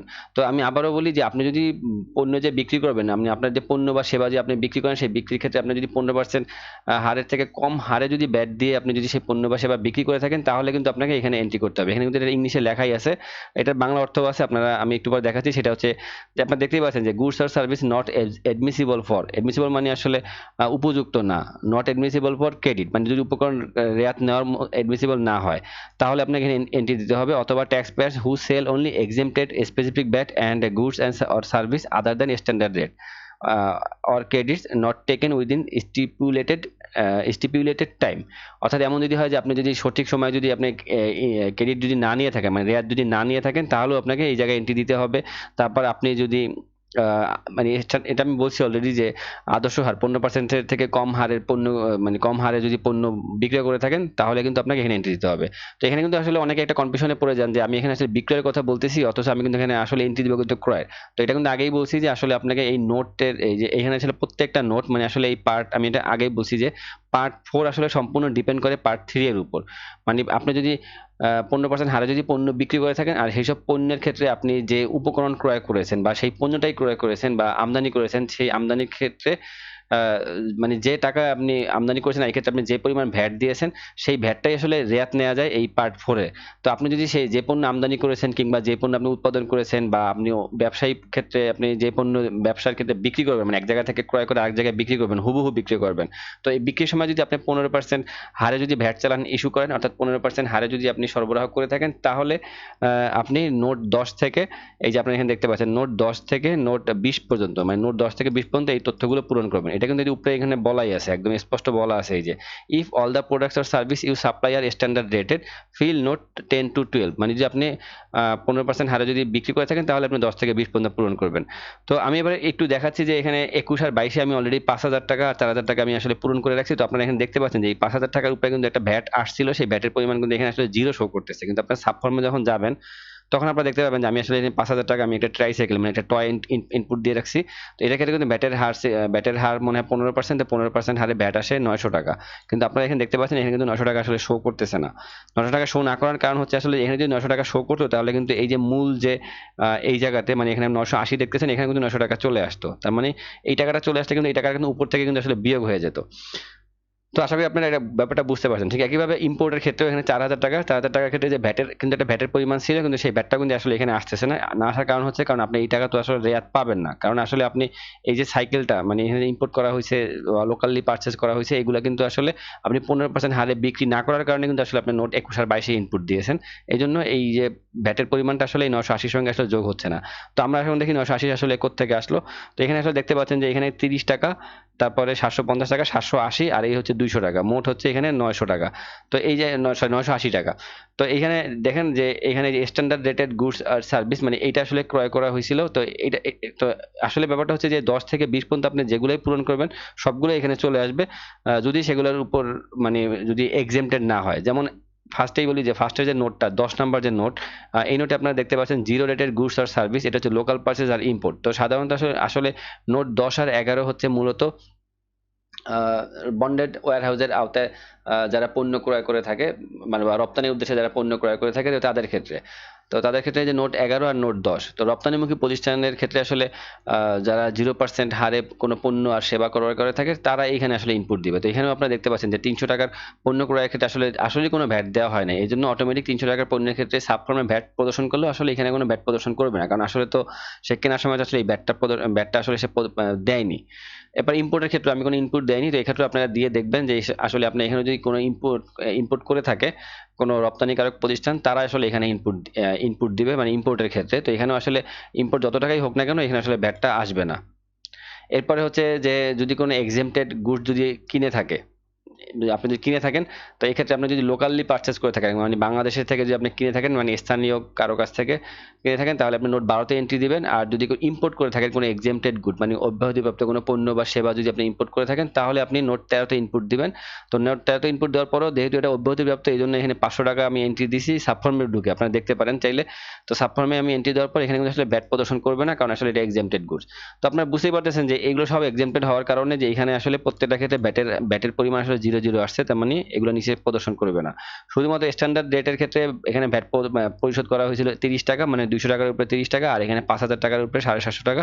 তো এই দুইটা যোগ হয়েছে। এরপরে আরেকটা হচ্ছে goods and service other than standard rate, মানে হচ্ছে যে যদি আপনি এমন কোনো গুডস অ্যান্ড সার্ভিস যদি কিনে থাকেন যেটার ক্ষেত্রে আপনি হ্রাসকৃত হারে ব্যাট পরিশোধ করে থাকবেন, সেটাও কিন্তু এখানে চলে আসতো। মানে হ্রাসকৃত হারে ব্যাট যদি আপনি মানে প্রদান করে থাকেন, সেটাও কিন্তু আপনি আসলে রেয়াত পাবেন। তো অনেকে আবার মনে করে যে হ্রাসকৃত হারের যে ব্যাট আপনি প্রদর্শন করেন সেটা মানে রেয়াত পাবেন না, আসলে কিন্তু পাবেন। সব রকমের ব্যাটই আপনি আসলে ব্যাট যদি পরিশোধ করে থাকেন কোনো উপকরণ ক্রয়ের এগেনস্টে, আর সেটা যদি আসলে উপকরণ বলে বিবেচিত হয়, উপকরণের একটা সংজ্ঞা আসলে আইনে দেওয়া আছে, এমনকি একটা আদেশ দ্বারাও মনে হয় এটাকে আরো মানে ব্যাখ্যায়িত করা হয়েছে। তো ওখান থেকে আপনারা দেখবেন যে উপকরণ যদি হয়, তাহলে অবশ্যই আপনি সেই উপকরণ ক্রয়ের এগেনস্টে আপনি হ্রাসকৃত হারে হোক আর 15% হারে হোক বা সুনির্দিষ্ট হারে হোক, আপনি কিন্তু সেই পরিমাণ ভ্যাট আপনি রেয়াত পাবেন, যদি আপনি 15% হারে সেই আপনার তৈরিকৃত পণ্যটি বা আপনার সেই ব্যবসার মাধ্যমে যদি আপনি সরবরাহ করেন, বা উৎপাদনকারী যদি তার উৎপাদিত পণ্য সরবরাহ করে, সে যদি 15% হারে সরবরাহ করে, তাহলে অবশ্যই আপনার সেই ক্রয়কৃত উপকরণের উপর যে আপনি ভ্যাট মানে পরিশোধ করেছেন সেটা আপনি রেয়াত পাবেন। তো এরপরে আরেকটা হচ্ছে নোট 18। তো নোট 18 তে আপনারা এখানে দেখতে পাচ্ছেন goods or service based on specific VAT. তো এটা কথা আমি এইমাত্র বললাম। তো এখানে আপনারা দেখতে পাচ্ছেন যে 8000 টাকার একটা পণ্য ক্রয় করা হয়েছিল। আমি এখানে দেখাই যে সাবফর্ম আসলে কি পূরণ করছিলাম। তো এখানে আমি একটা পূরণ করে রাখছি জাস্ট ইয়ার্ন, মানে সুতা। সুতার ক্ষেত্রে আপনারা দেখতে পাচ্ছেন যে এখানে 50 কেজি সুতা ক্রয় করা হয়েছে। এটা আসলে স্পেসিফিক ভ্যাট দেখে এটার উপরে টোটাল ভ্যাট আসছে 200 টাকা, মানে 8000 টাকার উপরে 200 টাকা ভ্যাট আসে নাই। এটা আসলে মনে হয় 4 টাকা পার কেজি। তো 4/50 200 টাকা পার কেজিতে 4 টাকা হারে 200 টাকা ভ্যাট আসছে। তো এই 200 টাকা কিন্তু আসলে এখানে চলে আসছে। তার মানে এটা থেকে আপনারা আসলে মোটামুটি কনফার্ম হয়ে গেলেন যে আসলে স্পেসিফিক পণ্যের ক্ষেত্রেও যে ভ্যাটটা পরিশোধ করা হয় সেটাও কিন্তু আসলে রেয়াত হিসেবে চলে আসে। রেয়াত হিসেবে চলে আসার কারণে কিন্তু এই 200 টাকা কিন্তু আসলে এখানে যোগ হয়ে গেছে, 980 টাকা হলো।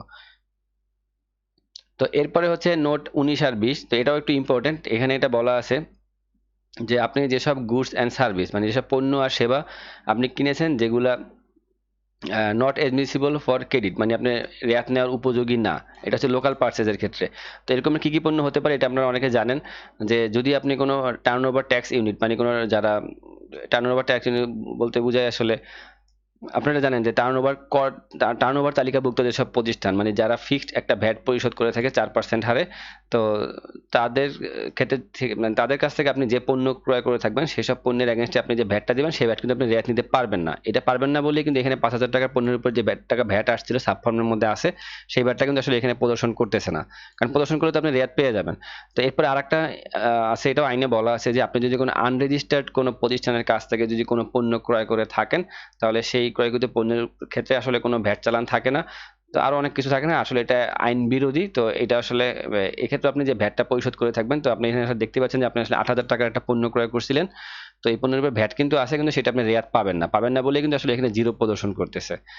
তো মোটামুটি বুঝতে পারতেছেন যে আসলে এই পার্সেস মানে পার্সেস ইনপুট ট্যাক্স এখানে আসলে আপনারা কিভাবে তথ্যগুলো পূরণ করবেন। তো আবার আমি একটু সংক্ষেপে বলি যে আসলে এই জায়গাতে যে তথ্যগুলো আপনি পূরণ করবেন এটা আসলে সম্পূর্ণ ডিপেন্ড করবে আপনার সরবরাহের উপর। আপনি যদি সরবরাহ যদি 15% হারে দিয়ে থাকেন, তাহলে আপনি 10 থেকে 20 পর্যন্ত পূরণ করবেন। আর যদি 15% হারে সরবরাহ দিয়ে না থাকেন, তাহলে আপনাকে জাস্ট নোট 21 আর 22 পূরণ করবেন। আর নোট 21 আর 22 পূরণ করলে কখনোই এই ঘরগুলোতে কোনো অ্যামাউন্ট আসবে না, সবসময় জিরোই হয়ে থাকবে, তার মানে আপনি কোনো রেয়াত পাবেন না।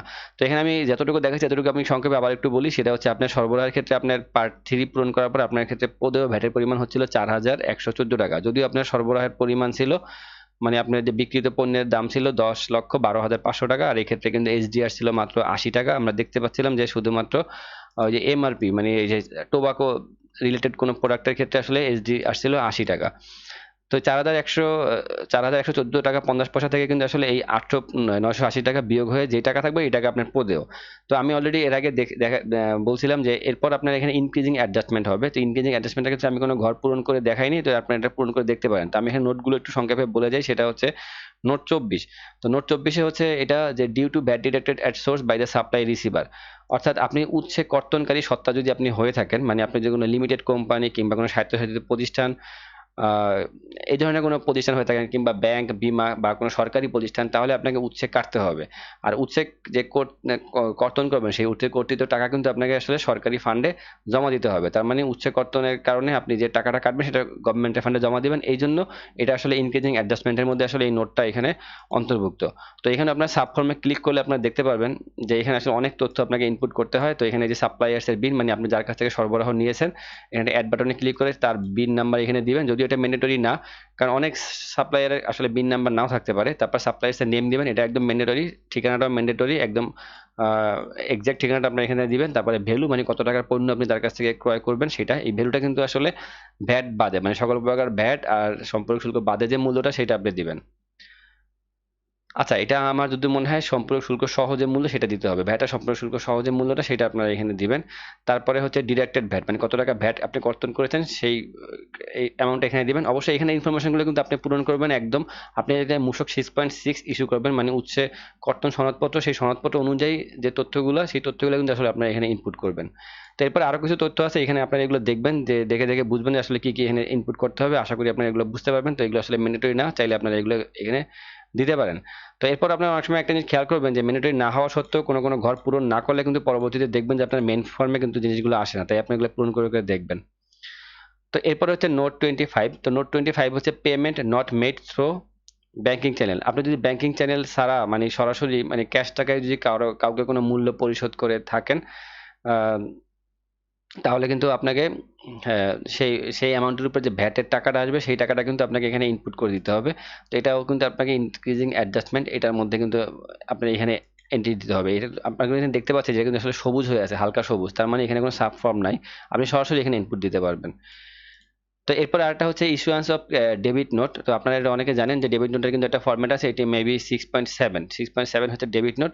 তো এই ডেবিট নোটটা আসলে ইস্যু করে যে অনেক সময় আপনার পণ্য সরবরাহ দিয়ে দিলেন কিন্তু আপনার ওই পণ্যের উপর কোনো ভ্যাট নিলেন না। তো আপনি পরবর্তীতে বুঝতে পারলেন যে এটার উপর আসলে ভ্যাট পদেও ছিল কিন্তু আমি ভ্যাট কোনো কারণে দেইনি, বা ভুলক্রমে ভ্যাট দেওয়া হয়নি, বা কম ভ্যাট দেওয়া হয়েছে।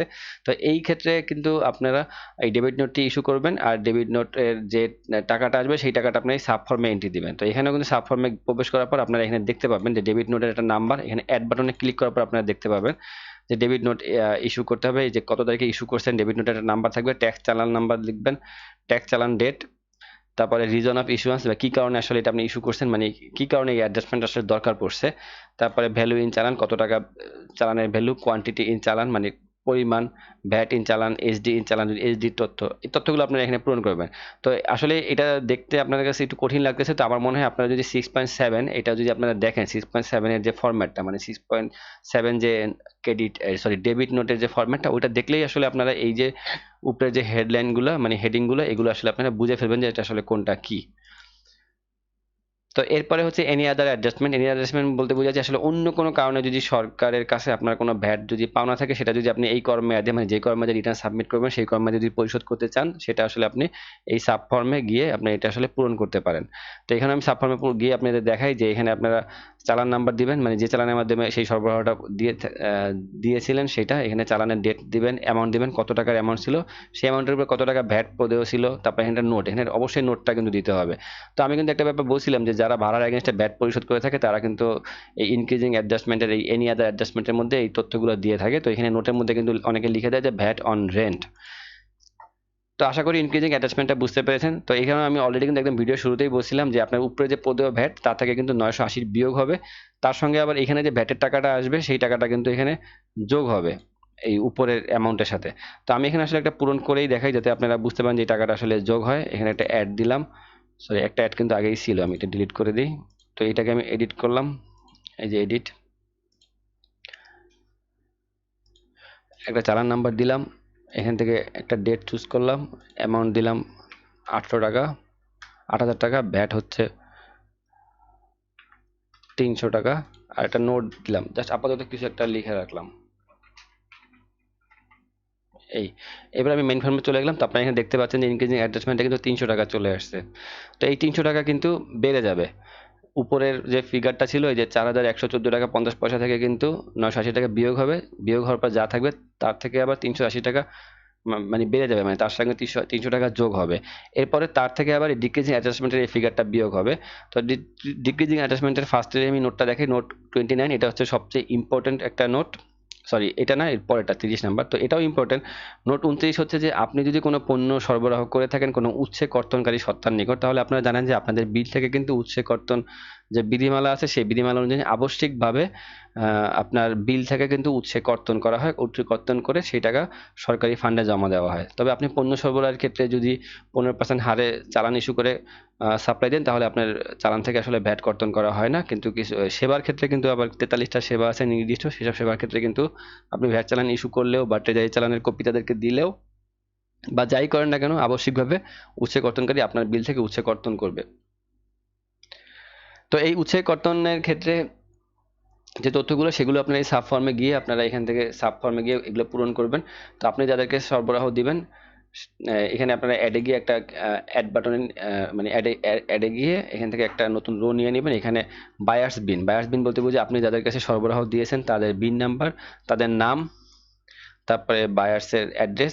আচ্ছা, এখানেও একটা ব্যাপার বলি যে বায়ার্সের যে বিন নাম্বার এখানে কিন্তু এটা স্টার নাই, মানে লাল রঙের স্টার নাই, তার মানে বায়ার্সের ক্ষেত্রে বিন নাম্বার এটা ম্যান্ডেটরি না। তার মানে কি অনেক বায়ার্সের কিন্তু মানে অনেক বায়ারের কিন্তু বিন নাম্বার নাও থাকতে পারে। যেমন আপনারা জানেন অনেক শিক্ষা প্রতিষ্ঠান তারা কিন্তু উৎসে কর্তন করে, কিন্তু তারা কিন্তু ভ্যাটের আওতায় কিন্তু অনেক সময় নিবন্ধন গ্রহণ করে না। তো নিবন্ধন গ্রহণ না করলেও কিন্তু তারা উৎসে কর্তন করে সরকারের ফান্ডে কিন্তু আসলে উৎসে কর্তনের টাকা জমা দেয়। তো এখানে যেগুলো ম্যান্ডেটরি সেই সব ফিল্ড আসলে আপনাকে পূরণ করতে হবে। তো পূরণ করে আপনি মেইন ফর্মে চলে যাবেন। এরপরে হচ্ছে নোট নাম্বার 30, এটাই হচ্ছে সবচেয়ে ইম্পর্টেন্ট।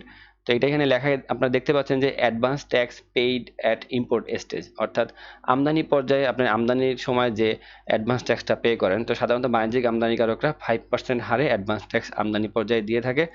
আর অন্যান্য ক্ষেত্রে উৎপাদনকারী প্রতিষ্ঠানরা এখন মনে হয় 3% হারে আমদানি পর্যায়ে অ্যাডভান্স ট্যাক্স দিয়ে থাকে। অ্যাডভান্স ট্যাক্স বলতে বুঝে আসলে এই টাকাটা আসলে আপনি গভর্নমেন্টের কাছে আপনার পাওনা থাকে, আপনি রিটার্নের মাধ্যমে এই টাকাটা আপনি সমন্বয় করে নেবেন। আর এটা করার একমাত্র উদ্দেশ্যই আসলে এটা, যাতে আমদানিকারকটা সঠিক পদ্ধতিতে সঠিক সময়ে মানে যথাযথ নিয়মে যাতে সে রিটার্নটা সাবমিট করে, নাহলে তো আমদানিকারক রিটার্ন সাবমিট করবে না। আসলে রিটার্ন সাবমিট করার জন্যই আসলে এই নিয়মটা হয়তো করা হয়েছে। তো যাই হোক, এখানে আপনি সাব ফর্মে গিয়ে আপনি এটা এন্ট্রি দিবেন। তো এখানে আপনারা আসার পরে আপনি একটা জিনিস দেখলে অবাক হয়ে যাবেন, সেটা হচ্ছে যে আসলে এখানে আপনার কোনো কিছুই পূরণ করতে হবে না, সবকিছু কিন্তু দেওয়া আছে। যেমন আপনি যদি আইসিডি কমলাপুর থেকে যদি আপনি আমদানি করে থাকেন, আপনি এখানে আইসিডি চুজ করবেন, এখানে ডেট দিবেন, মানে বিল অফ এন্ট্রি এর যে ডেট এই ডেটটা দিবেন, এখানে বিল অফ এন্ট্রি এর নাম্বারটা দিবেন। নাম্বারটা অবশ্য শুরু হয় একটা সি দিয়ে, তারপর একটা নাম্বার শুরু হয় এরকমের। সি এর পর সাধারণত একটা স্পেসও থাকে, অবশ্য নাম্বারটা তো বড় হয় না। এরপর এখানে অ্যাডভান্স ট্যাক্সের অ্যামাউন্টটা দিবেন, তো ধরলাম আমি 500 টাকা। এবার এখানে আপনি একটা নোট চাইলে দিতে পারেন, এটা ম্যান্ডেটরি না, আপনি দিতে পারেন চাইলে। এরপরে মেইন ফর্মে চলে গেলাম, তো এই যে দেখলেন 500 টাকা চলে আসলো। তো আশা করি এটা বুঝতে পারছেন। তো একটা ব্যাপার এখানে লক্ষণীয়, সেটা হচ্ছে এই যে অ্যাডভান্স ট্যাক্স, মানে এটা হচ্ছে আমদানি পর্যায়ে যে আগাম করটা দেয় সেই আগাম করটা সমন্বয়, এটা কিন্তু একটা সমন্বয়, এটা কিন্তু একটা হ্রাসকারী সমন্বয় বা ডিক্রিজিং অ্যাডজাস্টমেন্ট। অনেকে কিন্তু এটাকে আবার রেয়াত বলে কিন্তু সবকিছু গুলিয়ে ফেলেন। তো রেয়াত জিনিসটা কিন্তু একদম আলাদা, আমি এটা উপরে কিন্তু অলরেডি বলছি। রেয়াতের ব্যাপারটা কিন্তু আপনারা দেখছেন, এটা কিন্তু আসলে পার্ট 4-এ। তো এরপরে হচ্ছে নোট 31। নোট 31 হচ্ছে আসলে ইস্যুয়ান্স অফ ক্রেডিট নোট। তো এটাও আপনারা বুঝতে পারছেন যে কোনো কারণে যদি আপনি বেশি ভ্যাট দিয়ে থাকেন বা কোনো কারণে আপনার মনে হলো যে আপনি কোনো একটা পণ্য সরবরাহ করছেন, সেখানে আসলে পণ্য কম সংখ্যক পণ্য গেছে, মানে পণ্য সাপ্লাই আপনি কম দিয়েছেন কিন্তু লিখছেন হয়তো চালানে বেশি, অতিরিক্ত পণ্যর সংখ্যা লিখে ফেলছেন বা অতিরিক্ত পরিমাণ লিখে ফেলছেন, আর অতিরিক্ত পণ্যের পরিমাণ বেশি ভ্যাট দিয়ে ফেলছেন। তো এইসব ক্ষেত্রে আপনি যে ভ্যাটের পরিমাণটা আপনি সমন্বয় যদি করতে চান, তাহলে আপনাকে এরকমের একটা ক্রেডিট নোট ফার্স্টে ইস্যু করতে হবে। ক্রেডিট নোটের ফরম্যাটটা হচ্ছে মেবি মূসক 6.8। তো সেই ক্রেডিট নোটের ফরম্যাটটা দেখলেই আসলে আপনারা বুঝে ফেলবেন যে এখানে যে সাব ফর্মে গিয়ে যে তথ্যগুলো আসলে আপনার ইনপুট দিতে হয়, সেই তথ্যগুলো আপনারা আসলে কিভাবে ইনপুট দিবেন। তো আশা করি এটাও আপনারা বুঝতে পারছেন। তো এরপরে হচ্ছে এনি আদার অ্যাডজাস্টমেন্ট, অর্থাৎ অন্য কোনো কারণে যদি আপনার মনে হয় যে সরকারের কাছ থেকে কোনো ভ্যাট আপনার ফেরত নেওয়া দরকার, অর্থাৎ অ্যাডজাস্টমেন্ট বা সমন্বয় করা দরকার, তাহলে সেই তথ্যগুলো আপনার এই সাব ফর্মে গিয়ে এখানেও আবার দেখবেন যে কি কারণে আপনি অ্যাডজাস্টমেন্ট করতে চাচ্ছেন তার ডিটেল এখানে বর্ণনা দিয়ে এই নোটের মধ্যে কিন্তু তখন আপনার ইনপুটগুলো দিতে হবে। তখন কিন্তু নোট কিন্তু একদম ম্যান্ডেটরি ফিল্ড হয়ে যায়, মানে এখানে লাল একটা স্টার হয়ে যায়।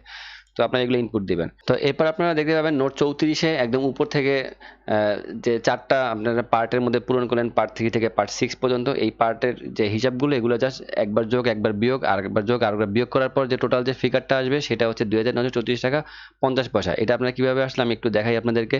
যে প্রথমে আপনার কাছে গভর্নমেন্টের মানে সরবরাহের এগেনস্টে আপনি যে ভ্যাট ভোক্তার কাছ থেকে নিয়েছেন সেই ভ্যাটের পরিমাণটা হচ্ছে 4114 টাকা 50 পয়সা। তো 4114 টাকা 50 পয়সা থেকে আপনি যে উপকরণ কর রেয়ারটা পেলেন সেই উপকরণ কর রেয়ারটা আসলে এখান থেকে বিয়োগ যাবে, সেটা হচ্ছে 980 টাকা। বিয়োগ গিয়ে যা থাকবে তার সাথে আবার 300 টাকা যোগ হবে, এটা হচ্ছে আসলে ইনক্রিজিং অ্যাডজাস্টমেন্ট মানে বৃদ্ধিকারী সমন্বয়। মানে এই টাকাটা আপনার কাছে গভর্নমেন্টের পাওনা ছিল সেই টাকাটা যোগ হবে, যোগ হওয়ার পর আবার বিয়োগ হবে। মানে এই টাকাটা আপনি গভর্নমেন্টের কাছে পেতেন, যেমন আমি এখানে বলছিলাম যে আমদানি পর্যায়ে যদি আগাম কর পরিশোধ করে থাকেন বা অন্য কোনো কারণে যদি আপনার মানে আপনি গভর্নমেন্টের কাছে পেয়ে থাকেন তাহলে সেই টাকাটা আবার বিয়োগ হবে। তো এরকম যোগ বিয়োগ হওয়ার পর তারপরে এই যে 2934 টাকা 50 পয়সা আসবে। এটা আবার এখানে কিন্তু আপনারা দেখবেন যে বলা আছে, এখানে ইংলিশে কিন্তু ফার্স্টেই বলা আছে net payable VAT for the tax period, মানে যেই ট্যাক্স পিরিয়ডের আপনি রিটার্ন সাবমিট করতেছেন সেটা। আর এখানে একটা রেফারেন্স দেওয়া আছে, এটা হচ্ছে আইনের সেকশন 45 অর্থাৎ 45 নম্বর ধারায় কিন্তু আপনার এই কথাটা বলা আছে যে মানে এই যে একবার মানে বিয়োগ হবে আবার যোগ হবে আবার বিয়োগ হবে, এই কথাগুলো কিন্তু সেখানে বলা আছে। তো এরপরে আপনারা নোট 35-এ আপনি এখানে দেখতে পাচ্ছেন যে 2934 টাকা থেকে 100 টাকা কমে গেছে। 100 টাকা কমে যাওয়ার কারণ হচ্ছে আমি আগে থেকে এখানে একটা ইনপুট করে রাখছি। সেই ইনপুটটা হচ্ছে আপনারা একটু নিচে দিকে গেলে দেখতে পাবেন নোট নাম্বার 52-তে। সেই নোট নাম্বার 52-তে বলা ছিল যে closing balance of the last tax period, অর্থাৎ লাস্ট ট্যাক্স পিরিয়ডে আমার 100 টাকা অতিরিক্ত ভ্যাট পে করা ছিল, অর্থাৎ 100 টাকা ভ্যাট সরকারের কাছে আমার পাওনা ছিল, তাহলে সেই 100 টাকা আসলে বিয়োগ হয়ে যাবে। তো বিয়োগ করার হয়েই আসলে 2929 টাকা 34 পয়সা থেকে বিয়োগ হয়ে 2834 টাকা 50 পয়সা হয়ে গেছে। তো এটাও কিন্তু নোটে এখানে বলা আছে যে 34 থেকে আসলে নোট 52 বিয়োগ হবে, 56 কথা আমি একটু পরে বলছি। যাই হোক, এই যে নোট 52 বিয়োগ হবে, নোট 52-তে কিন্তু আসলে এই যে আগের ট্যাক্স পিরিয়ডের সমাপনী জের বলে যেটাকে বাংলা, সেটা এখানে আসলে আছে। আচ্ছা, এবার 56-এর কথা বলি যে 56-তে কিছু থাকলে সেটাও কিন্তু বিয়োগ হবে। তো আমরা এবার একটু দেখি নোট 56-তে কিছু আছে কিনা। আসলে নাই বলে আসলে বিয়োগ হয় নাই। তো নোট 56-তে গেলে আমরা দেখতে পাচ্ছি যে নোট 56-তে হচ্ছে যে এই যে ডিক্রিজিং অ্যাডজাস্টমেন্ট ফর নোট 54। তো নোট 54-এ আসলে কি, সেটা হচ্ছে রিমেনিং ব্যালেন্স ভ্যাট মূসক 18.6। তো এটা আসলে অনেকে জানেন যে 18.6 যে ফর্মটা, এটা হচ্ছে 1991 সালের আইনটা যখন ছিল তখন আসলে সরকারের কাছে যদি কারো পাওনা থাকে সেই পাওনা টাকাটা আসলে মানে পাওনা ভ্যাটের পরিমাণটা আসলে অ্যাডজাস্ট করার জন্যই আসলে এই নতুন করে এই পার্ট 8 যে এই ফর্মটি মানে এই পার্টটি আসলে অ্যাক্টিভ করা হয় পরবর্তীতে। এটা কিন্তু শুরুর দিকে ছিল না। আমি 9.1 এর যে শুরুর দিকে যে ফরম্যাটটা দেখছিলাম সেখানে কিন্তু আসলে পার্ট 8টা আমি আসলে সেখানে পাইনি। তো পরবর্তীতে আসলে এন্ট্রি করা হয়। তো এখানে কিন্তু আসলে আপনি নিজে থেকে লিখতে পারবেন না, এটা আসলে আমার ঠিক জানা নেই। এটা মেবি আসলে বিভাগীয় দপ্তরে গিয়ে আসলে আপনার এটাকে এন্ট্রি করে নিয়ে আসতে হয়। আর প্রত্যেকবার মানে প্রত্যেক কর্মীদের ক্ষেত্রে আপনি দেখবেন যে 30%-এর বেশি কিন্তু আসলে অ্যাডজাস্টমেন্ট আপনি করতে পারবেন। এখানে কিন্তু বলা আছে আপ টু 30% অফ নোট 34। তো এখানে আরেকটা ব্যাপার হচ্ছে, এখানে কিন্তু আসলে শুধুমাত্র আপনি যে ভ্যাটের পরিমাণ যে অ্যাডজাস্ট করতে পারবেন তা না, এখানে কিন্তু নোট 55 আর 57 এর মাধ্যমে কিন্তু আপনি আসলে আপনার যদি অতিরিক্ত কোনো এসডি দেওয়া থাকে সেই আইনে সেটাও কিন্তু আপনি অ্যাডজাস্টমেন্ট করতে পারবেন। তো তারপরে বলি, আপনারা যারা এখন ব্যাট রিটার্ন সাবমিট করবেন, যারা নতুন প্রতিষ্ঠান বা যাদের এরকমের পাওনা নাই 1991 সালের আইন অনুযায়ী, তাহলে তাদের ক্ষেত্রে কিন্তু আসলে এই জিনিসটা খুব একটা গুরুত্বপূর্ণ না। তো যাই হোক, এরপরে আপনারা এখানে দেখতে পাচ্ছেন যে 2834 টাকা 50 পয়সা, এটা হচ্ছে আপনার কাছে এখন গভর্নমেন্টের পেয়েবল। তো ফাইনালি এই যে পেয়েবলটা এটার সঙ্গে আবার যোগ হবে আপনার কাছে যদি গভর্নমেন্টের কোনো জরিমানা বা অন্য কোনোভাবে কোনো টাকা পয়সা পাওনা হয় মানে ভ্যাটের ক্ষেত্রে, তো সেই টাকাটা যোগ হয়ে ফাইনালি আপনার এই ফিগারটা চলে আসবে নোট 50-তে। নোট 50 হচ্ছে লাস্ট, এরপর আর আপনার কিছুই দেখতে হবে না। তো নোট 50-তে কিন্তু আপনার কাছে যদি গভর্নমেন্টের কোনো জরিমানা থাকে, যেমন আজ আপনারা জানেন যে এই যে এখানে দেখতে পাচ্ছেন নোট 43-তে এখানে কিন্তু বলাই আছে যে fine or penalty not known submission of return, মানে রিটার্ন সাবমিট না করলে কিন্তু এখানে অটোমেটিক 10,000 টাকা জরিমানা চলে আসে। যারা রিটার্ন সাবমিট করেন না তারা কিন্তু এটা প্রায় কিন্তু এই অভিজ্ঞতাটা তাদের হয়ে থাকে, এখানে কিন্তু অটোমেটিক 10,000 টাকা চলে আসে। তো সেই 10,000 টাকাও কিন্তু আসলে এই নোট 50-তে কিন্তু এখানে অটোমেটিক চলে আসবে। এখানে কিন্তু বলাই আছে যে এখানে এই যে নোট উপর থেকে একদম উপর থেকে এই যে এখান থেকে দেখতে পাচ্ছেন যে নোট 35, 41, 43, 40 এগুলো সব যোগ হয়ে নোট 50-এ চলে আসবে। তো এইখানে যে 41, 43, 40 এগুলো সব আসলে এই যে পেনাল্টি বা এই টাইপের কিছু একটা আপনার উপর থেকে দেখে নিতে পারেন। তো আমি সেগুলো নিয়ে আসলে খুব বেশি বলছি না। তো যাই হোক, নোট 50-এ যেই ফিগারটা, এই ফিগারটাই আসলে সরকারের ট্রেজারি মানে সরকারের কোষাগারে মানে সোনালী ব্যাংকে বা বাংলাদেশ ব্যাংকে গিয়ে আপনার ট্রেজারি চালানের মাধ্যমে সরকারি কোষাগারে আপনাকে জমা দিতে হবে এই টাকাটা। তো এই টাকাটা জমা দিয়ে তারপর আপনি চলে যাবেন নোট 58-এ। নোট 58-এ গিয়ে আপনি সেই ট্রেজারি চালানের তথ্যগুলো এখানে আপনি পূরণ করবেন। এখানে কিন্তু নোট 58-এর যে পার্ট 9 এখানে কিন্তু বলা আছে যে accounts code wise payment schedule treasury deposit. তো এখানে আপনার বাংলায় ইংলিশে বলা আছে যে VAT deposit for the current tax period. তো আপনারা সাব ফর্মে গেলেই আপনারা দেখতে পাবেন।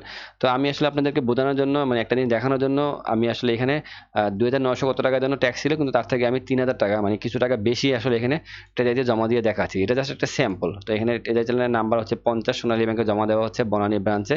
এগুলো কিন্তু আপনারা এখান থেকে নিজেরাই পূরণ করতে পারবেন। আপনারা যখন এডিটে যাবেন তখন কিন্তু এখানে দেখতে পাবেন সকল ব্যাংকের নাম টাম দেখতে পাবেন, এখানে ব্রাঞ্চের নামও দেখতে পাবেন। জাস্ট আপনারা 2-3টা অক্ষর টাইপ করলে কিন্তু একদম ব্রাঞ্চের নাম পুরোটা চলে আসবে। এগুলো আপনারা জানেন, এগুলো আসলে বলার কিছুই নেই। তারিখের ক্ষেত্রে কিন্তু আপনি এখানে তারিখ চুজ করতে পারবেন, করে আপনারা এখানে চলে আসবেন। তো এখানে আপনি দেখতে পাচ্ছেন যে আপনার কাছে সরকারের ভ্যাটের পাওনা ছিল মাত্র 2834 টাকা 50 পয়সা, অথচ আপনি ভ্যাট দিচ্ছেন 3000 টাকা। তো 3000 টাকা ভ্যাট দিচ্ছেন, তার মানে হচ্ছে যে আপনি আসলে কিছু টাকা অতিরিক্ত দিচ্ছেন। তো সেই অতিরিক্ত টাকাটাই কিন্তু পরবর্তী কর মেয়াদে আসলে আপনার সরকারের কাছে পাওনা থাকবে। এই জন্য কিন্তু 165 টাকা 50 পয়সা কিন্তু আসছে। যে 125 টাকা 50 পয়সা মানে 3000 টাকা মানে সরি, এই জায়গায় হচ্ছে 2834 টাকার অতিরিক্ত যে টাকাটা, সেই টাকাটা কিন্তু এখানে চলে আসছে। এই টাকাটা পরবর্তী কর মেয়াদে আপনি অ্যাডজাস্ট করতে পারবেন। তো এই যে আমি 165 টাকা 50 পয়সা, এটাই আসলে আপনি পরবর্তী কর মেয়াদে ঠিক এখানে আমি যখন 100 জায়গায় এটা লিখছি, তখন আপনি 165 টাকা 50 পয়সা ঠিক এই জায়গায় লিখবেন। আর এই জায়গায় যখন আপনি 165 টাকা 50 পয়সা লিখবেন, তখন দেখবেন আবার এখানে যেরকম 2934 টাকা 50 পয়সা থেকে 100 টাকা বিয়োগ হয়ে 2834 টাকা হয়েছে, তখন দেখবেন তখন আপনার যে প্রদেয় যে ভ্যাটের পরিমাণটা সেইটা থেকে দেখবেন 165 টাকা 50 পয়সা বিয়োগ হয়ে বাকি টাকাটা এখানে চলে আসবে। তারপর বাকি হিসাবগুলো এখন যেরকম করে দেখতেছেন তখন ঠিক সেভাবে করে দেখবেন। তো এবার আসি আমি এসডির ক্যালকুলেশনে। তো সরকারের কাছে আপনার এসডি বা সম্পর্ক শুল্ক পাওনা হয়েছে 80 টাকা। তো এই 80 টাকা আপনার সরকারকে জমা দিতে হবে। তো এই 80 টাকার ক্ষেত্রেও আমি আবার এখানে একটা মানে ট্যাক্স ক্যালকুলেশনের পার্টে আমি এখানে আবার একটা হিসাব রেখে রাখছি যে সরকারের কাছে আপনার আগের কর মেয়াদে আপনার ধরেন 20 টাকা অতিরিক্ত দেওয়া ছিল এসডি সম্পর্ক শুল্ক। তার মানে সেই 20 টাকা অ্যাডজাস্টমেন্ট হওয়ার পর আপনার কাছে সরকারের কাছে এসডির পাওনা হবে 60 টাকা। এই 60 টাকা আপনাকে এসডি দিতে হবে, মানে যে 80 টাকা থেকে 20 টাকা বিয়োগ হয়ে 60 টাকা। তো আমি এখানে এই যে এই টেজাই চ্যানেলের মাধ্যমে কিন্তু এই যে 60 টাকাই কিন্তু এখানে দিছি। তো 60 টাকা দেওয়ার কারণে এই 60 টাকা উপরে 60 টাকার সঙ্গে বিয়োগ হয়ে এখানে আসলে সমাপনী জেলে কোনো কিছুই আসে নাই। তার মানে সরকারের কাছে আপনার কোনো এসডি পাওনা নাই, আপনার শুধুমাত্র ভ্যাট পাওনা আছে। তো এরপর আমরা চলে যাব নিচের দিকে। নিচের দিকে গেলে আপনারা দেখতে পাবেন, আচ্ছা এই যে ক্লোজিং ব্যালেন্স মানে পার্ট 10 নিয়ে আসলে আর তেমন কিছুই বলার নাই। পার্ট 10 আপনারা তাহলে বুঝতেই পারছেন যে পার্ট 10 আসলে কি জিনিস, আপনারা এখান থেকে দেখলেই বুঝবেন যে এখানে আসলে ক্লোজিং ব্যালেন্সটা হিসাব করা হয়। তো এরপরে হচ্ছে রিফান্ড মানে পার্ট 8 এ রিফান্ড মানে হচ্ছে টাকাটা ফেরত নেওয়া। তো আপনারা একটা ব্যাপার খেয়াল করে দেখবেন যে আপনার কিন্তু বাই ডিফল্ট কিন্তু এখানে নো ক্লিক করা থাকবে। নো ক্লিক করা থাকা মানে হচ্ছে আপনি আসলে রিফান্ড নিতে চাচ্ছেন না। তো আপনি যখন ইএস এ ক্লিক করবেন তখন কিন্তু রিফান্ডের নেওয়ার জন্য আরো দুইটা নোট অ্যাক্টিভ হবে। সেই দুইটা নোটই হচ্ছে আসলে 67 আর 68। আর 68 নাম্বার নোটই হচ্ছে আমাদের সর্বশেষ নোট। তো যাই হোক, এই রিফান্ড নেওয়ার ক্ষেত্রে আইনে কিছু নিয়ম কানুন আছে যে রিফান্ডের ক্ষেত্রে আপনি কিন্তু চাইলে রিফান্ড নিতে পারবেন না। আপনার এখানে যে টাকাটা বেশি থাকবে এই টাকাটা কিন্তু আপনার পরবর্তী মেবি 6টা কর মেয়াদ পর্যন্ত আপনাকে সমন্বয় করার চেষ্টা করতে হবে। সমন্বয় করার পরও যদি এই টাকাটার পরিমাণ যদি 50,000 টাকার অতিরিক্ত হয়, তাহলে আপনি রিফান্ডের জন্য আবেদন করতে পারবেন। মানে তখন আপনি ইএসএ ক্লিক করে আপনি কত টাকা রিফান্ড করতে চান সেটা অ্যামাউন্টটা এখানে লিখবেন। আর যদি সেটাও যদি 50,000 টাকা কম হয় তাহলেও আপনাকে পরবর্তী কর মেয়াদে মেবি সেটা আবার সমন্বয় করতে হবে। এটা রিফান্ড নিয়ে একটা আইনের একটা সেকশন আছে, আবার বিধিমালাতেও কিছু বিধিবিধান আছে, আপনারা সেখান থেকে সেগুলো দেখে নিতে পারেন। তো এখানে আপনি রিফান্ডের সেই টাকাটা লিখবেন। তো আপনি চাইলে এখানে রিফান্ডের ক্ষেত্রে আপনি 165 টাকা 50 পয়সা লিখতে পারেন, কারণ এটা তো আসলে আমি জাস্ট দেখালাম আপনাদেরকে। তো লিখে তাহলে আপনার মানে এভাবে লিখতে পারেন যে টাকাটা আপনি রিফান্ড করতে চান। তো যেহেতু আপনার এটা 100 টাকার মানে 50,000 টাকা অনেক কম, তো আপাতত আপনার নো লিখেই আসলে আপনারা সাবমিট করবেন। তো এবার একটা ব্যাপার বলি, সাবমিট করার আগে আপনার এখানে একটা চেকবক্স আছে, এই চেকবক্সটাতে ক্লিক করবেন। আর এখান থেকে কিন্তু চাইলে আপনারা আপনাদের তথ্যগুলো কিন্তু এখানে চেঞ্জ করতে পারেন। তো আমি এখানে যে তথ্যগুলো ইনপুট দিচ্ছি এগুলো জাস্ট একটা ডামি, অর্থাৎ এই নামে আসলে কেউ নাই, তার এরকম পদবিও নাই, সে মোবাইল নাম্বারও নাই। যাই হোক, আমি আপনাদের বোঝানোর জন্য এই জিনিসগুলো দিয়েছি। কারোর সঙ্গে মিলে গেলে আসলে আমি দুঃখিত। তো এরপরে আপনারা একটা ব্যাপার হচ্ছে যে আপনারা এখানে চেক করে চেক বাটনে ক্লিক করে আপনারা চেক করে দেখবেন যে এখানে কোনো কিছু ভুল আছে কিনা। অবশ্যই ভুল অবশ্যই আছে, কারণ আপনি অ্যাটাচমেন্টে কিন্তু আসলে কোনো কিছু অ্যাটাচ করেন নাই। আপনি এখানে যেসব তথ্য ইনপুট করছেন সেসব তথ্য অনুযায়ী যে সব জিনিস আপনার অ্যাটাচমেন্ট করা দরকার সেগুলো অ্যাটাচমেন্ট না করা পর্যন্ত কিন্তু আপনাকে রং দেখাবে। আরেকটা ব্যাপার হচ্ছে যে এরকম একটা ফর্ম যদি পূরণ করতে হয় একটা বড় একটা প্রতিষ্ঠানের ক্ষেত্রে, তাহলে কিন্তু এটা পূরণ করতে অনেক সময় লাগে। অনেক ক্ষেত্রে 1 থেকে 15 তারিখের মধ্যে যদি যেহেতু পূরণ করতে হয়, এই সময়ের মধ্যে কিন্তু এই ফর্মটা পূরণ করা সম্ভব হয় না। তো এই ক্ষেত্রে আপনারা 1 তারিখ থেকে শুরু করবেন, প্রত্যেকদিন একটু একটু করে করবেন, আর যতটুকু সম্ভব আর কি করবেন। আর সেভ ড্রাফটে ক্লিক করে আপনারা জাস্ট সেটা সেভ করে রাখবেন আর চেক করে দেখতে পারেন যে ভুল আছে কিনা। তো এবার আমি দেখাই অ্যাটাচমেন্টে গিয়ে আপনারা কি কি অ্যাটাচমেন্ট করবেন।